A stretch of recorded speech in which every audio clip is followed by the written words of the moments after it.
There are weeks. Let's start over. Uh, Take two.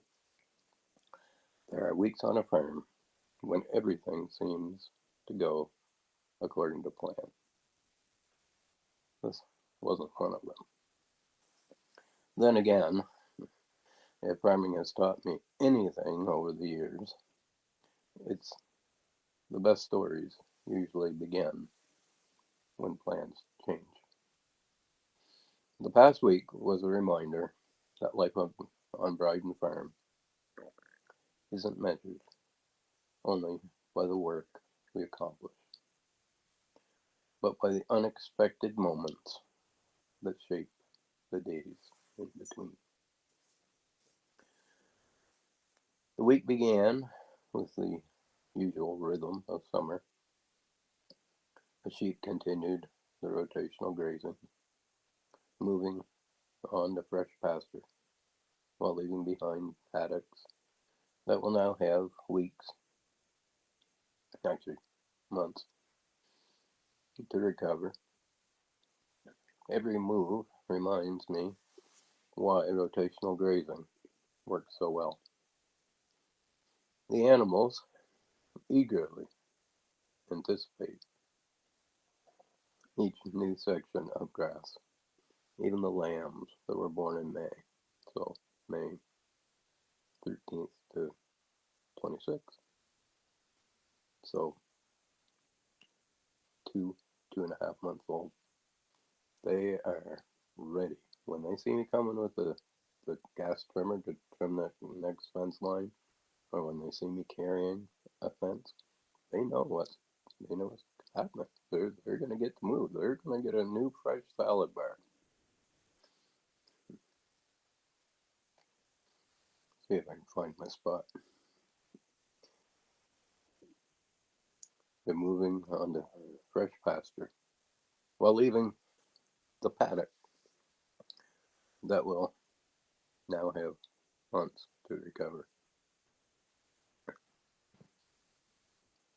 The animals eagerly anticipate each new section of grass, while the land is given the opportunity to rest and regrow and become even healthier for their next visit. The goats, rabbits, pigs, poultry, chickens, and Muscovy ducks, and all the other farm residents continue to keep me busy this week.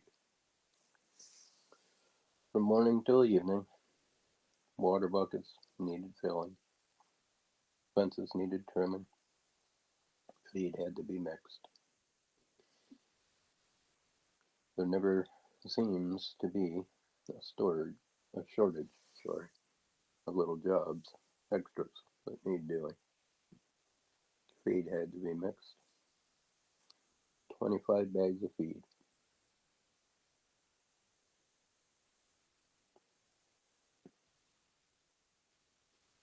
Over $500, can't remember the exact amount. 12 large, probably 600 to 700 pound round bales, and one slightly smaller. $60 each, plus 150 for delivery, plus 125 for the tractor to take them off. Not blaming the guy on the tractor, but his tractor was simply too big to put the hay in the carport. All we could get in was 2 rows, which left the smaller bale and 4 or 5 others still sitting out in the elements, with rain coming Tuesday night, if not sooner. Forecasted for Tuesday night. It was interesting. And that one project weighed more heavily on my mind than any other. The hay.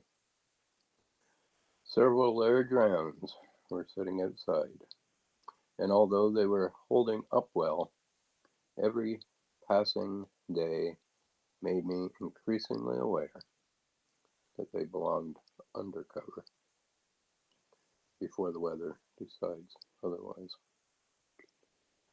I spent more than a little time wondering, thinking, praying, contemplating how to move these 600 to 700 pound bales myself. I managed to roll and flip some of them up on their ends by myself when they arrived. And then I realized that once you stand a bale up on its end, it actually becomes harder to flip over again. That's where I kind of got stuck.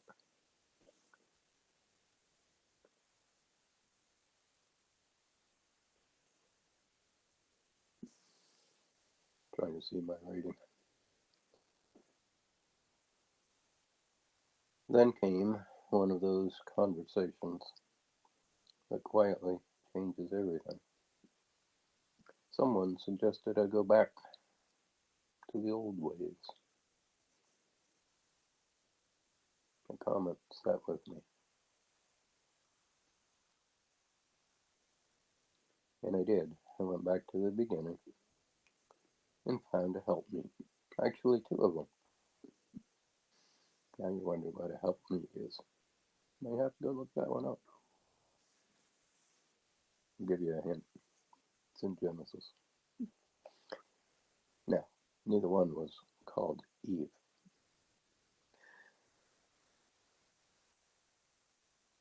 Instead of trying to solve the problem with more equipment, perhaps the answer was simply another pair of hands. Or two.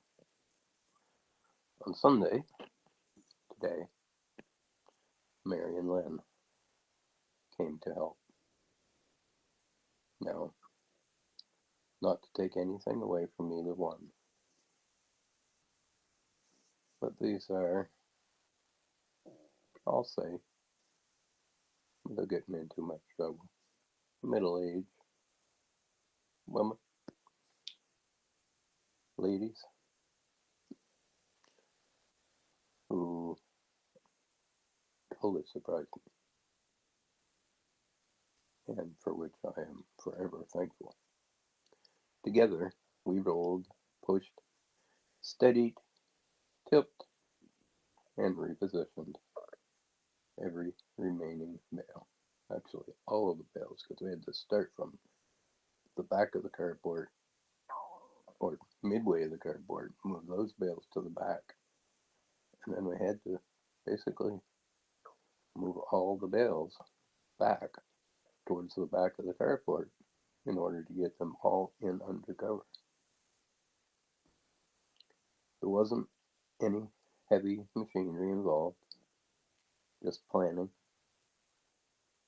some determination, and the willingness to work together. Just little moves, shoulder bumps, leaning up, moving them a bit where I could get them a little bit tipped off the pallet. The funny part, I began the afternoon convinced that I was about 2 pallets short. By the time we finished, I somehow had 3 extra pallets. After giving it some thought, I suspect the answer wasn't exactly magic. Although what we accomplished today was, after all, a few boards and a handful of bricks and better spacing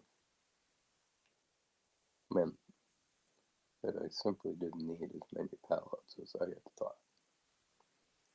So we actually put some boards between pallets, set some on bricks. But I think we only did 2 that way. So how we ended up, started out short 2 pallets and ended up with 3. Still a little bit of a mystery there. By the time we finished,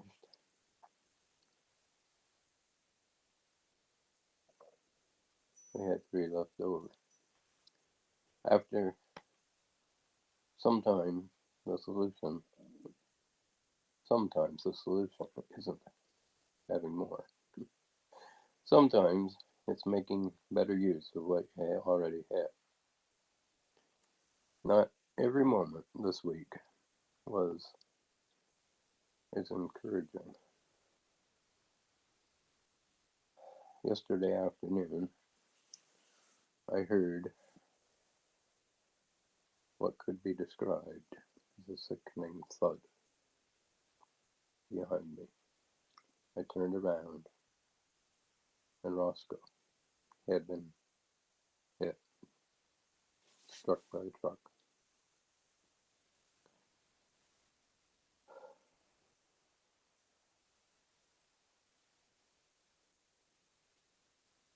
For a few frightening moments, I wasn't sure how badly he was hurt. Roscoe is more than a farm dog, and he sure is. He's my son. It's just, obviously it's not a physical son, but he's my son. We've all heard the story of Geppetto and Pinocchio. Well,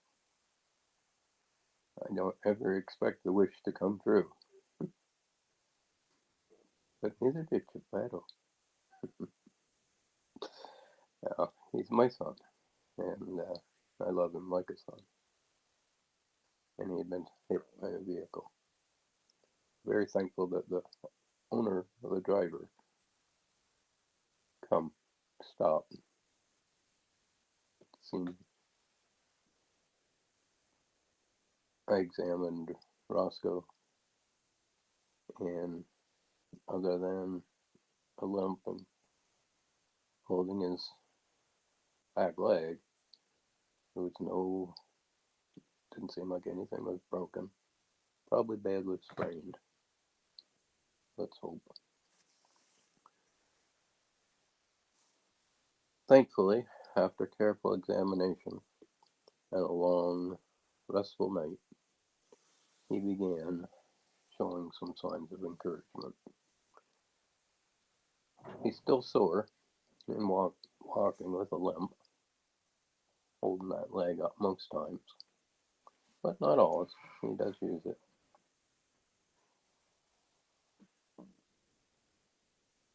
But each day seems a little better. Anyone who has loved a good dog will understand the relief that comes when seeing those bright eyes,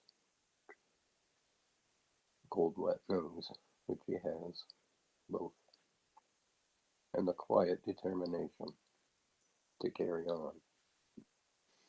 He still insists. I left him home today, but he still insists on going out to help close up the chickens at night. The week also brought a reminder that learning never really stops. While preparing supper today, Sunday, I discovered that what I thought was an ordinary roast was actually the other side of the crown roast. And I actually cooked it in the slow cooker, which they say you can't. See if I'm still here next week. I wouldn't recommend it. Thaw it out first if you're doing a roast, especially a lamb roast or a beef roast, and then cook it in your slow cooker. Anyway, it turned out good, I think.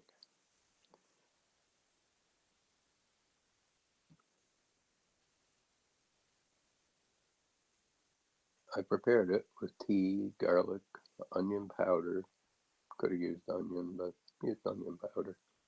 Rosemary, oregano oil, salt, and a touch of liquid smoke.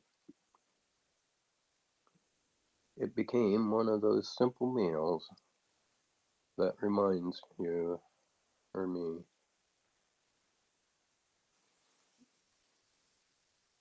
good food doesn't need to be complicated. Over the years, I've developed my own approach to cooking. Of course, proper food handling and cooking is best. They're the foundation of safe cooking. Beyond that,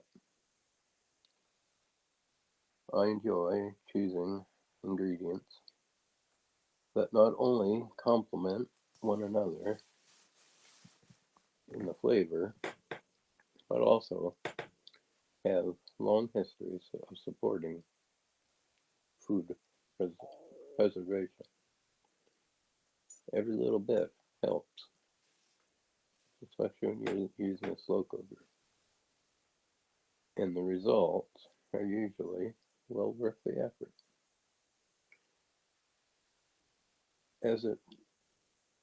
As if farm life wasn't enough to keep things interesting, technology decided it wanted some attention as well.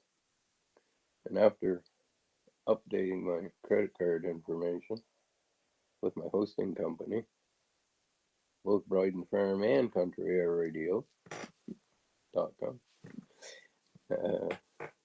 BridenFarm.com, CountryAirRadio.com, decided to give visitors nothing more than a white screen. So I've contacted support. Hopefully they'll be quick and have everything up and running again once you go to check it out at CountryAirRadio.com and BridenFarm.com. Modern farming, it seems, requires as much troubleshooting on the computer as in the pasture. Looking back over the week, one lesson stands out above all the rest. Whether it was moving hay, caring for Roscoe, preparing for supper, or dealing with unexpected technical problems, the answers are rarely found in working harder. More often, it came with patience, through experience, through another perspective, or simply through another pair of willing hands. Greatly appreciated. That's one of the many things I love about this life. People show up, neighbors help, and old ideas still work. And even after a week that has been filled with heavy loads, some tears, both literal and figurative, I find myself ending with a grateful heart.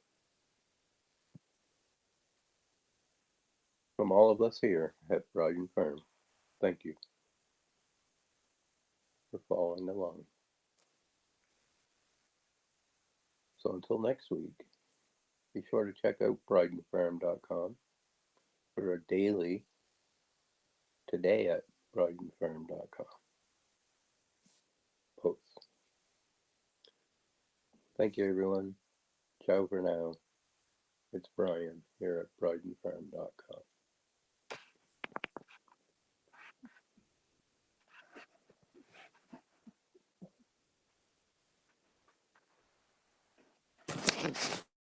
Turn this off.